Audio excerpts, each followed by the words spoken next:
Masya Allah, Kak Rani beneran deh kata aku mah tulus banget, sabar banget. Hello, hai, selamat datang di sesi curhat ANN. Oke, hari ini aku mau cerita kisahnya Kak Rani yang rumah tangganya hampir berantakan karena judul. Aduh, Indis Ekonomi, nono judul ya, walaupun lagi marak-maraknya, tidak boleh. Oke, langsung aja ke ceritanya. Jadi pernikahan Kak Rani ini sudah berlangsung cukup lama dan harmonis, baik-baik aja, pokoknya selayaknya rumah tangga impian. Kak Rani dinikahi sama pria idamannya pas masa SMA yang kita sebut saja Mas Luta biar lebih gampang kita nyebutnya ya. Nah, jadi si Mas Luta ini nikahin Kak Rani pas Kak Rani udah selesai SMA. Si Mas Luta ini umurnya lebih dewasa berarti ya dari si Kak Rani. Nah, setelah nikah, Kak Rani sama Mas Luta juga tinggal di rumahnya sendiri. Terus juga punya mertua yang baik. Terus mereka juga dikaruniai anak yang pintar, cantik. Pokoknya ini mah idaman banget ya guys ya. Aduh, aku juga kayak ih gitu. Abis nikah punya rumah, mertua baik, punya anak, lengkap sudah gitu ya kan. Nah, terkadang si Mas Lutanya ini juga ngerantau keluar kota untuk mencari nafkah. Namun setelah pernikahan mereka menginjak tahun kelima, satu masalah tiba-tiba adem datang gitu ya kan. Emang katanya kata orang kalau misalkan rumah tangga di tahun ganjil tuh agak-agak gitu. Nah, ini juga termasuk rumah tangganya si Kak Rani sama si Mas Luta. Kak Rani diteror orang-orang tak dikenal yang hampir setiap hari datang ke rumahnya. Mungkin mungkin nggak yang sampai gedor-gedor gitu ya, tapi yang ya udah cuman mereka bawa motor, habis itu berhenti di depan rumahnya si Kak Rani terus kayak nengok gitu ngeliatin. Nah, tapi itu tuh berganti-ganti orang dan berhari-hari gitu ya. Awalnya si Kak Rani ini ya acuh tak acuh nggak sih, kayak ya udah gitu kan. Nah, tapi semakin hari dia ngerasa kayak was-was gitu, kayak apa nih kok kayak diawasin gitu. Dan kalau misalkan orangnya orang yang sama mungkin dan kayak tapi serem juga ya tapi ya pokoknya intinya diawasin gitulah, sama ada beberapa orang berganti-gantian ya, kayak misalkan satu orang di hari ini, nanti pas besoknya atau besoknya lagi nanti ganti lagi orangnya gitu. Karena si Kak Rani ini ngerasa udah nggak nyaman, akhirnya si Kak Rani ceritalah sama Mas Luta lewat telepon, karena kebetulan si Mas Luta ini juga belum pulang nih selama 3 bulan berturut-turut. Ya biasanya mungkin sebulan udah pulang buat ya ketemu nggak sih, kangen gitu ya kan. Nah, ini 3 bulan si Mas Luta belum pulang-pulang, tapi kayak ya udah kan namanya juga ngerantau dan lagi mengais rezeki gitu ya untuk keluarganya. Tapi pas Kak Rani telepon sama Mas Luta, tiba-tiba Mas Luta mengutarakan sesuatu yang membuat cukup kaget gitu. Enggak, bukan judul tapi si Mas Lutanya ini emang ngomong kayak, oh iya aku punya hutang beberapa gitu tapi nggak besar, kamu tenang aja gitu. Pokoknya si Mas Lutanya ini mencoba meyakinkan si Kak Rani. Terus si Kak Raninya ini nggak minta penjelasan, jadi kayak oh ya udah selesai gitu. Justru malah menawarkan dirinya sendiri untuk membantu sang suami membayar hutang. Ya dengan cara dia pengen kayak ya udah deh aku bantuin kerja, ya udah deh aku bantuin mencari uang buat membayar hutang kamu gitu kan ke si Mas Lutanya ini. Tapi Mas Lutanya ini nggak mau, dia malah kayak nggak usah, kamu di rumah aja jagain anak gitu ya kan. Tapi karena si Kak Raninya ini mungkin terlalu cukup baik hati kamu ya nak ya, Kak sorry Kak, mungkin karena si Kak Raninya ini terlalu apa ya, aduh lembut banget gitu ya hatinya. Jadi dia memutuskan untuk pergi menyusul sang suami ke luar kota dan meninggalkan si anaknya ini yang masih kecil tapi udah mandiri gitu. Jadi si anaknya ini bisa ditinggal sama neneknya alias si ibunya Kak Rani. Nah, sebulan berlalu si Kak Rani ini membantu sang suami dan dia juga berhasil mendapatkan upah yang cukup ya lumayan besar gitu. Terus si Kak Rani ini juga seneng karena ini adalah gaji pertamanya. Jadi karena dulu dia abis SMA itu langsung nikah, jadi dia nggak pernah punya pengalaman kerja dan punya gaji gitu. Jadi dia seneng banget, tapi dia nggak lupa sama janjinya dulu yang mau bantu suaminya. Nah, namun setelah si Kak Rani ini ingin menyerahkan uangnya pada Mas Luta menolak dan berbicara bahwa hutangnya sudah ia lunasi.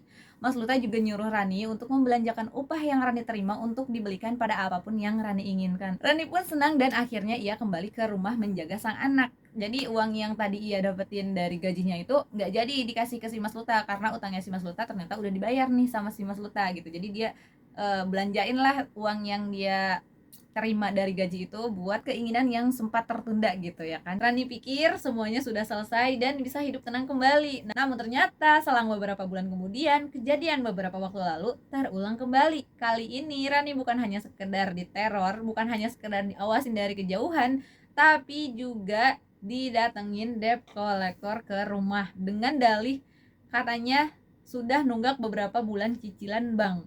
Nah, Rani pun bingung dong, kapan dia meminjam uang gitu. Dia nggak ngerasa minjem uang ke siapapun, apalagi sampai ke bank. Nah akhirnya dia nanya, boleh nggak gitu buat ngelihat surat-suratnya apa ini asli apa palsu gitu kan. Nah akhirnya dia cek lah, ternyata alamat rumahnya bener, namanya bener, meminjamnya sekian, tapi dia nggak ngerasa gitu. Akhirnya dia nanya ke si Mas Luta, Mas apa kamu minjem uang gitu kan. Nah terus si Mas Luta dengan santainya jawab, oh iya itu aku yang minjem uang ke bank tapi atas nama kamu, kenapa nggak atas nama si Mas Luta aja, kan si Mas Luta juga punya KTP nggak sih. Rani nggak tahu harus bagaimana lagi, padahal beberapa waktu lalu Rani rela bekerja membantu sang suami dan bersedia menyerahkan semua uangnya untuk membayar hutang si Mas Luta. Ya walaupun sama si Mas Luta kan ditolak ya, tapi kan dia rela berkorban, ninggalin anaknya, ninggalin rumah untuk pergi membantu suaminya gitu ya kan. Namun sekarang balasan si Mas Lutanya sendiri malah gini tuh gimana. Rani juga sadar betul mungkin maksud Mas Luta itu semata-mata untuk menjaga perasaannya, untuk tidak membebani hatinya gitu. Tapi tindakannya si Mas Luta kali ini tuh justru membuat Rani ngerasa dikhianati. Nah kali ini Rani justru meminta penjelasan sama si Mas Lutanya ini, kemana uangnya gitu kan. Terus juga buat apa, soalnya dia nggak ngerasa dikasih uang sebanyak itu sama si Mas Luta. Nah Mas Luta pun diam beberapa saat, lalu dia mulai menceritakan satu persatu masalahnya yang tidak pernah ia ceritakan pada istrinya ini gitu ya kan. Dia bercerita kenapa dia nggak pulang-pulang selama beberapa bulan terakhir. Dia juga bercerita dia pernah menjual aset orang tuanya. Dia juga ternyata pernah pinjol, itulah kenapa dia minjem ke bank, dan kenapa minjemnya atas nama Kak Rani, karena dia sudah tidak bisa minjem ke bank lagi karena namanya mungkin yang sudah di blacklist ya, nggak tahu. Jadi kenapa itu bisa terjadi, karena usut punya usut ternyata si Mas Luta ini korban judi online alias judol gitu teman-teman. Aduh makanya kalian jangan deh ya kan, jangan deh, kalau bisa ya hindarilah itu online gitu ya kan. Nah terus Kak Rani pun kecewa, Kak Rani pun marah, dia juga nekat untuk pergi dari rumahnya dan sempat bilang sama si Mas Luta ini, Mas pulangin aja aku ke rumah orang tuaku. Tapi Mas Luta tidak terima dengan keputusan Kak Rani yang sepihak. Ia terus membujuk istrinya untuk tetap tinggal. Namun keputusan sang istri sudah bulat untuk pergi dari rumah itu menuju rumah ibunya. Nah dia butuh waktu untuk berpikir, untuk menelaah kembali apa yang sudah terjadi gitu ya kan.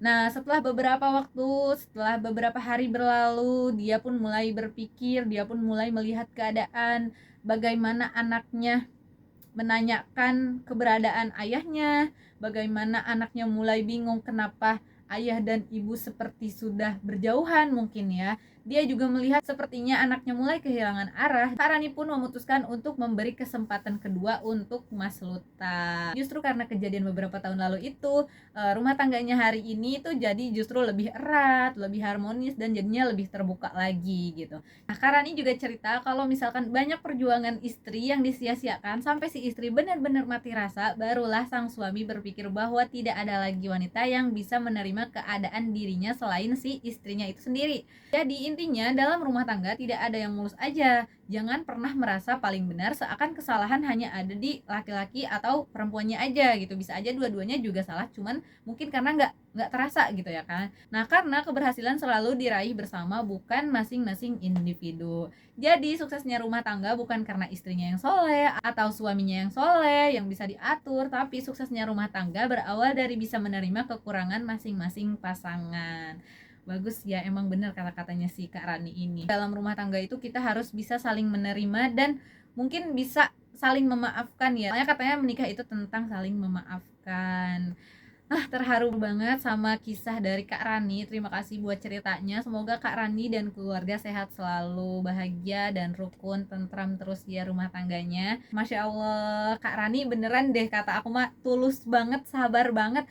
Definisi istri idaman ini mah gitu ya kan. Apa ya, kayak menerima gitu kan, semuanya memaafkan, dan ayo kita ulang dari awal gitu, kayak nggak semua orang bisa begitu guys. Nah buat teman-teman semua yang sudah nonton, semoga kisah dari Mas Luta ini bisa jadi pembelajaran buat kita semua, bahwa judi online tuh bukan hanya merugikan diri sendiri, tapi juga merugikan orang-orang di sekitar, apalagi ya orang tua, istri, ya juga nggak baik contohnya buat anak sendiri gitu ya kan. Pokoknya no judul, no guys. Next, siapa lagi yang kisahnya mau dicurhatin? Boleh banget, nanti bisa chat aku. Bye!